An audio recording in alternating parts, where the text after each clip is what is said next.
Welcome to ABC campus. आज हम business law या कंपनी लॉ का जो पेपर है उसमें आपके साथ डिस्कशन करेंगे कि पेपर को अटेम्प्ट कैसे करना चाहिए।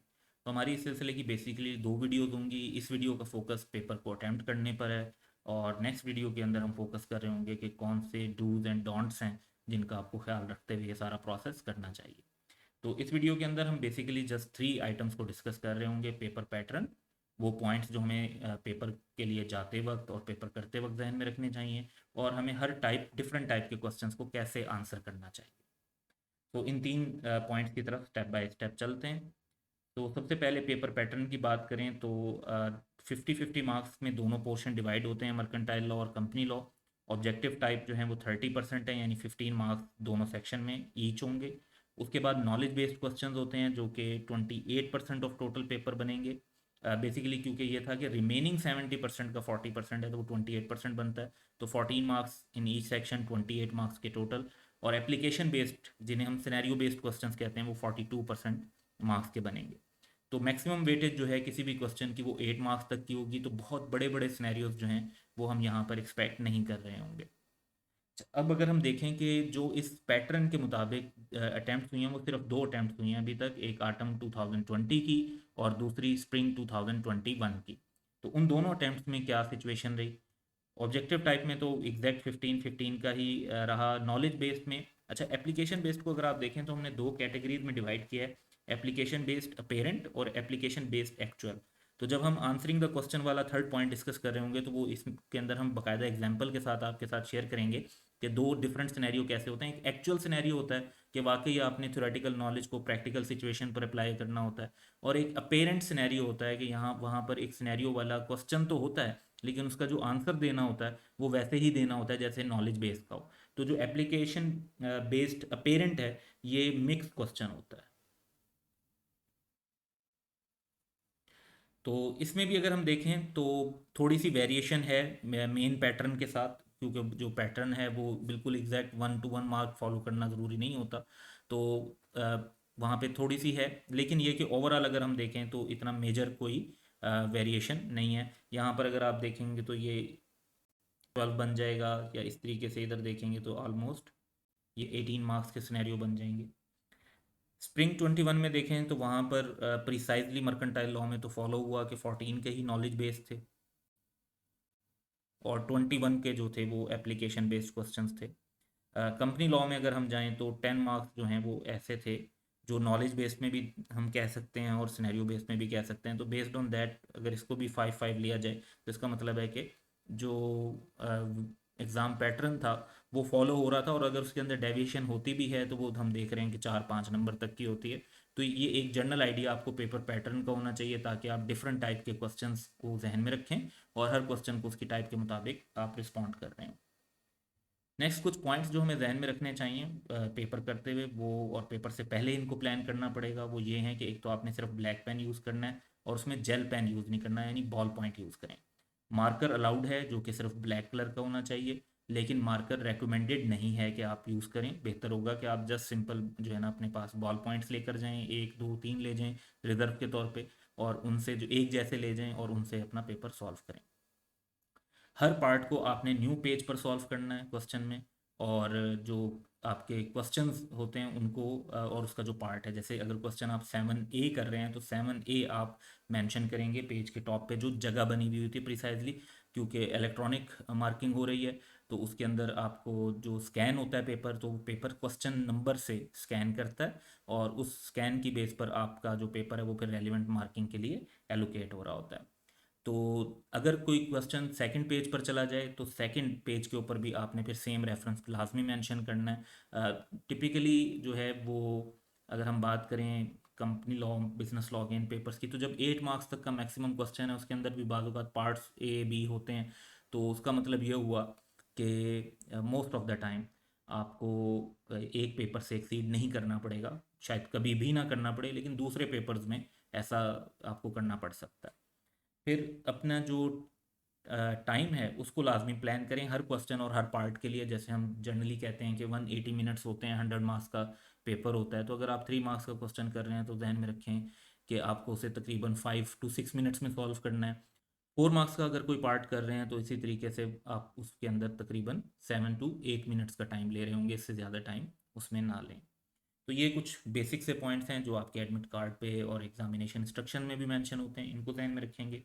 अब हर टाइप के क्वेश्चन को सॉल्व करने की बात करें तो एमसीक्यूज़ को सॉल्व करने के लिए एक तो नंबरिंग को की लिस्ट बना लें शुरू में, और उसके बाद जो भी आप ऑप्शन करेक्ट ऑप्शन के तौर पे सिलेक्ट करते हैं उसका सिर्फ अल्फ़ाबेट मेंशन करें। जो उसकी आगे डिटेल्स होती हैं कि ये स्पेशल रेजोल्यूशन है, या बाजू का तो बड़ी पूरा एक सेंटेंस भी होता है कि डायरेक्टर को ये करना चाहिए, ये नहीं करना चाहिए, तो वो आपको मेंशन करने की ज़रूरत नहीं है। अननेसेसरी राइट करेंगे तो उससे सिर्फ आपका टाइम ज़ाया होगा, आपको एक्स्ट्रा लिखने से कोई मार्क्स एक्स्ट्रा नहीं मिल रहे होंगे। कोशिश करें कि आप तमाम 30 एमसीक्यूज़ को ही आंसर करें, कोई नेगेटिव मार्किंग नहीं है। तो कहीं पर अगर आपको थोड़ा सा आंसर श्योर ना भी हो तो उसको भी रिप्लाई ज़रूर कर दें, वहाँ पर रिस्पॉन्ड ज़रूर कर दें। और इसका एक तरीक़ेकार ये होता है कि जब आप श्योर नहीं होते कि करेक्ट ऑप्शन कौन सा है, तो ज़ाहिर बात है आप फिर गैस लगाएंगे, लेकिन उसमें फिर इतना ज़रूर सोच लें कि लेट से आप 4 ऑप्शंस देखते हैं और उसमें से 2 ऑप्शन ऐसे हैं जो आपको लग रहा है कि ये तो बिल्कुल इलॉजिकल हैं, तो पहले उनको रूल आउट कर दें।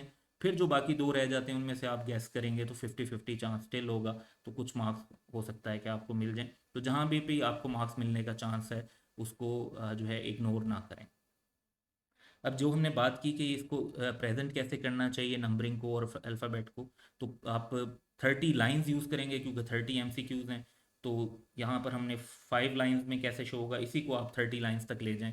तो इस तरीके से आपने जो रोमन अल्फ़ाबेट है वो बेसिकली एमसीक्यू नंबर को रिप्रेजेंट कर रहा है। यहाँ पे ऊपर टॉप पर आप जस्ट लिख देंगे जो ऊपर आंसर 1 का रेफरेंस होगा आपकी शीट के ऊपर, और उसके नीचे आपने रोमन अल्फ़ाबेट 1 to 30 तक के जिस तरह क्वेश्चन में दिए हैं वैसे दे देंगे। और उसके आगे जो आपका ऑप्शन है ए बी सी डी, जो करेक्ट ऑप्शन आप सेलेक्ट करते हैं उसको मेंशन कर देंगे। सेकंड टाइप के क्वेश्चन हमारे होते हैं नॉलेज बेस्ड क्वेश्चन। इसके अंदर आपको 4 बातों का ख्याल रखना होता है। Number 1, know the verb of requirement. जैसे क्वेश्चन के अंदर वर्ब यूज हुआ है, अगर उन्होंने कहा है कि लिस्ट बनाएं तो आपको सिर्फ लिस्ट देनी है, डिटेल्स में जाने की ज़रूरत नहीं। डिफाइन करने का कहा है तो जस्ट डेफिनेशन दें और उसकी जो मेरिट्स डिमेरिट्स की तरफ ना जाएं। डिस्क्राइब करने का कहा है तो फिर उस जो भी आइटम है, जो भी चीज़ है, उसकी डिस्क्राइब करें, उसकी डिटेल्स बताएं। कंपेयर करने का कहा है तो कोशिश करें कि एक टेबल बना लें जिसमें वो 2 आइटम्स जिनको कंपेयर करने के लिए कहा गया है उनके वो पॉइंट्स वहाँ पर मेंशन करें अपोजिट टू ईच अदर, जो कि डिस्टिंग्विशिंग है। एक्सप्लेन करने का कहा है तो उस पॉइंट को थोड़ा सा आप ब्रीफली एक्सप्लेन करेंगे, अब जस्ट लिस्ट नहीं बना देंगे। तो रेलिवेंट जो आपका वर्ब है उसको आपने जहन में रखना है।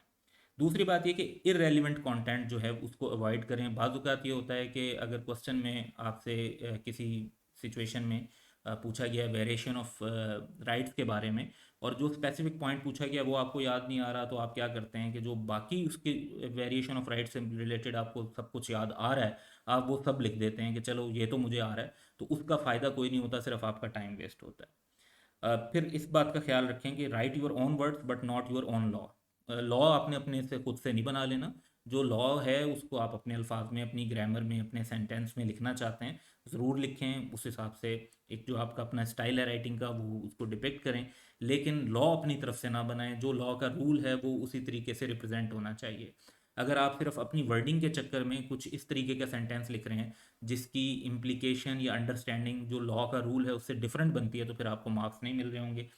फिर इस बात का ख़ास तौर पे ख्याल रखें कि जब हम कहते हैं कि ओवर स्मार्ट काम करने की कोशिश आप कर रहे हैं, तो ओवर स्मार्ट काम में स्मार्ट कुछ नहीं होता, सब कुछ ओवर होता है, तो उसका आपको कोई फ़ायदा नहीं होता, नुकसान ही होता है। इसकी एक एग्जांपल भी मैं आपके साथ शेयर कर लेता हूँ। ये एक जो है नॉलेज बेस्ड क्वेश्चन है कि list any 10 contents of director report of a public unlisted company as prescribed under companies act 2017। तो टोटल पॉसिबल जो है वो 16 कंटेंट्स हैं जो इसमें बनते हैं, बुक के हिसाब से भी और ऑब्वियसली लॉ के हिसाब से भी। तो एग्जामिनर कमेंट्स आप देखें कि उसमें एग्जामिनर कमेंट्स में उन्होंने बताया कि कुछ एग्जामिनीज ने कंटेंट्स को रिपीट किया, सिर्फ डिफरेंट वर्ड्स यूज करके, डिफरेंट टर्मिनोलॉजीज यूज करके, जस्ट टू कवर 10 कंटेंट्स। तो अगर आपको 7 कंटेंट्स आते हैं सही से तो 7 कंटेंट्स लिखें। अगर आप उसको इस तरीके से रेप्लिकेट करके 10 पूरे कर रहे होंगे तो उसके मार्क्स आपको 5 नहीं मिल जाएंगे, वो 3.5 ही बनेंगे, तो वही मिलेंगे। एग्जामिनर को फूल करने की कोशिश ना करें। Once again, over smart is over and not smart. Third type का हमारा वो क्वेश्चन है जो एप्लीकेशन बेस्ड होता है, लेकिन अपेरेंटली एप्लीकेशन बेस्ड होता है, असल में ये नॉलेज बेस्ड क्वेश्चन होता है। इसके अंदर आपने ये करना है कि जो भी कंपनी या पर्सन वगैरह क्वेश्चन के अंदर मेंशन किए गए हैं उनको रेफर कर कर बात करें, ताकि ये उस सिनेरियो और सिचुएशन से चीज़ कनेक्ट कर रही हो। जो इसके बाकी मामला आते हैं वो बिल्कुल वैसे ही आप डील करेंगे जैसे आप नॉलेज बेस्ड के अंदर डील करते हैं कि राइट्स मांगे गए हैं तो राइट्स दे दें, ड्यूटीज़ मांगी गई हैं तो ड्यूटीज़ बता दें, जो है इश्यूज़ मांगे गए हैं तो वो इश्यूज़ बता दें। तो वो फिर बाकी आपने उसी तरीके से करना है। इस पर एक एग्जांपल अगर हम देखते हैं तो ये क्वेश्चन है, Malik, Asif and Suhel are partners in a firm carrying on dairy business and sharing the profit और loss equally. Malik has recently started a poultry business in the same vicinity for which he has applied for a loan from a bank. As a security of the loan, he offered the bank to create charge over the book debts of poultry business together with his interest in dairy business. तो ये scenario बनाया, लेकिन अब अगर आप requirement देखें तो उसके अंदर इस पूरे सिनेरियो में से कोई बहुत खास इनकॉर्पोरेट आपने नहीं करना होगा अपने सोल्यूशन में। रिक्वायरमेंट क्या है? Describe the banks rights and limitations in the dairy business. यानी जब एक ऊपर के सिनेरियो से सिर्फ इतना पता चला कि बैंक जो है उसे एक पार्टनर अपना इंटरेस्ट ट्रांसफ़र कर रहा है, बैंक ट्रांसफरी ऑफ इंटरेस्ट है, इतनी बात ऊपर के पैराग्राफ से पता चली, लेकिन आपने जो आंसर देना है उसमें उस बैंक के वैसे ही राइट्स और लिमिटेशंस बताने हैं जैसे किसी भी बैंक के होते हैं, कोई ये अलग से सिचुएशन नहीं है। सो इसकी अगर हम सोल्यूशन की बात करेंगे तो सोल्यूशन के अंदर आप बैंक का रेफरेंस तो यूज़ कर रहे होंगे, डेयरी बिजनेस का वर्ड यूज़ कर दें, जहां पार्टनर जिसकी बात हो रही है मलिक, उसका नाम यूज़ कर दें ताकि सिनेरियो से ये कनेक्ट कर रहा हो। इतना तो करेंगे, लेकिन बाकी आपका जो सोल्यूशन होगा वो बिल्कुल नॉलेज बेस्ड जैसा होगा। सो यू कैन सी कि यहाँ पे हमने कहा जी bank is transferees of partners interest in this case, तो राइट ऑफ बैंक की बात की हमने, डेयरी बिजनेस का रेफरेंस है, फिर पार्टनर का रेफरेंस आ रहा है, लेकिन जो राइट्स और लिमिटेशन हैं वो सिंपली हमने लिस्ट डाउन किए हुए हैं जैसे लॉ में बताए हुए हैं। लेकिन हर जगह पर जो हमारी बात आ रही है उसके अंदर जहाँ जहाँ पर हम रिलेट कर सकते थे with specific bank, with dairy business और विद द पर्सन, वो हमने रिलेट किया हुआ है। बाकी ये जो है वो एज इट इज़ आपका नॉलेज बेस्ड और मेमोरी टेस्टिंग टाइप का क्वेश्चन है। लास्ट हमारा है कि ऐसे क्वेश्चंस जो एप्लीकेशन बेस्ड होते हैं और एक्चुअली एप्लीकेशन बेस्ड होते हैं, यानी वाकई वो एक ऐसा सिनेरियो होता है जिसके अंदर आप अपने थ्योरेटिकल टेक्निकल नॉलेज को अप्लाई कर रहे होते हैं on a scenario, a situation. तो इसमें एक बात का ख्याल रखें कि जो आपका आंसर है वो 3 कंपोनेंट्स को रिफ्लेक्ट कर रहा हो, जो रेलिवेंट लीगल प्रोविजन है या लॉ का पॉइंट है या रूल है, आपका जो उसमें रेलिवेंट इशू है उसको अपने एनालिसिस के साथ डिस्कस कर रहे हो, जस्ट क्वेश्चन के अंदर गिवन जो सिनेरियो है उसको रिपीट ना कर रहे हो, बल्कि जब उस सिनेरियो के ऊपर क्वेश्चन वाली सिनेरियो की बात कर रहे हैं तो उसको कनेक्ट कर रहे हो कि लॉ के मुताबिक फिर ये चीज़ ऐसे होगी या नहीं होगी। और उसके बाद जो आपसे वर्ब जो है पूछा गया है कि आपने कंक्लूजन देना है, ओपिनियन देना है, एडवाइस देनी है किसी स्पेसिफिक पार्टी को या कोई सजेशन देनी है, तो उस पर बात करेंगे। जब भी ऐसा क्वेश्चन सॉल्व कर रहे होंगे तो रिक्वायरमेंट की वर्डिंग पर फोकस करना बहुत इंपॉर्टेंट है, खासतौर पर 2 एंगल्स को देखें कि वर्ब कौन सा है, क्या आपने चीज़ें आइडेंटिफाई करनी है, क्या आपने एडवाइस करनी है, क्या आपने उस पर डिस्कस करना है, क्या करना है। और दूसरा ये कि पर्सपेक्टिव किसका रखना है, कौन से पर्सन का पर्सपेक्टिव ध्यान में रखना है, कौन सी कंपनी का पर्सपेक्टिव आपने ध्यान में रखना है। तो इसके लिए जैसे ये क्वेश्चन है कि जी on 31 December Ali was appointed as chief executive of Pearl Limited, तो एक तो देखें पर्सन है अली, दूसरा कंपनी है पर्ल लिमिटेड, लिस्टेड कंपनी। अब लिस्टेड कंपनी है तो लिस्टेड कंपनी का ध्यान में रखेंगे, उसके हिसाब से रूल्स बताएंगे। इन मार्च 2021 ही inform the board that on 15 Feb 2021 his spouse was appointed as director in a brokerage house under the provision of companies act evaluate the impact, ये आपका वर्ब आ गया, of the appointment of Ali's spouse on his position and on PL। तो आपका जो answer है वो impact discuss कर रहा हो अली पे, वो इम्पैक्ट डिस्कस कर रहा हो पीएल पे, जो कि रेलिवेंट यहाँ पर कंपनी है। अब आप ज़रूरी नहीं है कि ये जो 3 पॉइंट्स हमने कहे इनकी अलग अलग हेडिंग बना के लिखें या इनको अलग अलग पैराग्राफ के तौर पर ही लिखें। बस जो भी आपका आंसर है वो बाज़ ऐसा लॉन्ग सिनेरियो होता है तो उसमें आप इसके 3 सेपरेट पैराग्राफ बना के कि लॉ एक पैराग्राफ में बताया, डिस्कशन अलग पैराग्राफ में की, फिर कंक्लूजन एक और पैराग्राफ में दिया, ऐसा भी कर सकते हैं। लेकिन जो है आप हेडिंग देकर भी कर सकते हैं। लेकिन बाजू का 3 नंबर का एक सिनेरियो होता है, छोटा सा 4 नंबर का होता है, तो आपने उस पर लिखने ही 1-2 सेंटेंस होते हैं। तो उस सेंटेंस के अंदर आप जस्ट एंगल कवर कर रहे हो कि आप एक ही सेंटेंस में बताते हैं क्योंकि लॉ ये कहता है एंड दैट्स वाई ये पर्सन ये काम नहीं कर सकता। तो आपने अगर आप देखें तो आपने एक सेंटेंस के अंदर ही लॉ को भी डिस्कस किया है, इशू भी डिस्कस हो रहा है और उसका कंक्लूजन भी वहीं पर उसी एक सेंटेंस में आप दे रहे हैं। तो आपके आंसर में ये 3 एंगल रिफ्लेक्ट होने चाहिए। आप उनको अलग अलग करके रिफ्लेक्ट करते हैं, एक ही जगह पे सिंगल सेंटेंस में कंबाइन करके रिफ्लेक्ट कर देते हैं, तो वो टाइम सेविंग थोड़ा सा रहता है। अलग अलग लिखने में ये है कि क्लैरिटी ज़्यादा बेहतर रहती है। तो ये चीज़ें आप इसमें अप्लाई करेंगे। फॉर एग्जांपल इसका अगर हम सोल्यूशन देख लें, तो इम्पैक्ट ऑन अली अलग से डिस्कस हो रहा है, impact on Pearl limited separately discuss हो रहा है। और हर इम्पैक्ट जो है वो सिंपली देखें एक लाइन के अंदर। अब जैसे फर्स्ट देखते हैं, अली shall ipso facto cease to hold office of chief executive in PL, ये कंक्लूजन है। फ्रॉम 15 Feb 2021, ये सिनेरियो से कनेक्शन है, यानी उसका जो एनालिसिस आपने किया डिस्कशन में। When his spouse was appointed as director of brokerage house, ये आपने लॉ बताया कि डायरेक्टर ऑफ ब्रोकरेज हाउस ये के तौर पे अपॉइंट होने का मतलब है कि उसके स्पाउस जो है वो चीफ एग्जीक्यूटिव या डायरेक्टर के तौर पे कंटिन्यू नहीं कर सकता। तो इस तरीके से आपने हर पॉइंट को वन बाय वन रिफ्लेक्ट करना होता है।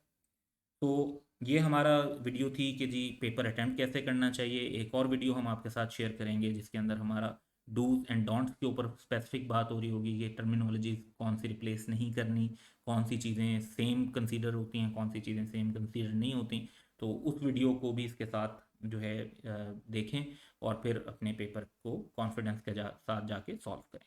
So that's all for today, have a good day.